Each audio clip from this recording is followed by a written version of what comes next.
అప్పుల బాధ తట్టుకోలేక ఓ కౌలు రైతు ఆత్మహత్యత్నానికి పాల్పడిన సంఘటన ఖమ్మం జిల్లాలో చోటు చేసుకుంది. నేలకొండపల్లి మండలం శంకరగిరి తాండాకు చెందిన బానోతి వీరన్న 10 ఎకరాలు కౌలుకు తీసుకున్నాడు.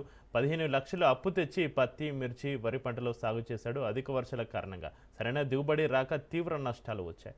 దీంతో తెచ్చిన అప్పు ఎలా తీర్చాలో తెలియక తన పొలంలో గడ్డి మందు తాగి ఆత్మహత్యత్నానికి పాల్పడ్డాడు. ఆ తర్వాత వ్యవసాయంలో నష్టాలు వచ్చాయని ప్రభుత్వ కౌలు రైతులను కూడా ఆదుకోవాలని కోరుతూ సెల్ఫీ వీడియో తీసుకున్నాడు. అనంతరం వీడియోను స్నేహితులకు, కుటుంబ సభ్యులకు పంపించగా వారు వెళ్లి వీరన్నను ఖమ్మంలోని ప్రైవేట్ ఆసుపత్రికి తరలించారు. చికిత్స పొందుతూ వీరన్న మృతి చెందాడు.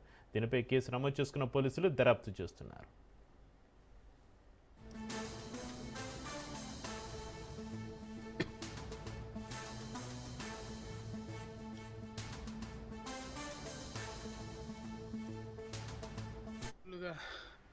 వ్యవసాయం చేసి ప్రతి ఒక్కరికి ఏడుకుంటున్నానన్న.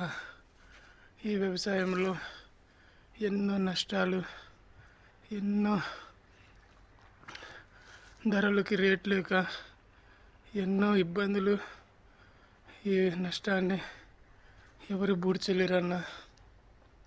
ప్రభుత్వమే దీన్ని రైతులకి గొప్ప రేట్లు ఎక్కువ ఇచ్చి ఆదుకొని సబ్సిడీలు కౌలు రైతులకి వాటికి అందరికీ ఆదుకోవాలని, భూమి కౌలుకి ఇచ్చే రైతులు కౌలు కట్టలేని వాళ్ళని ఆదుకోవాలని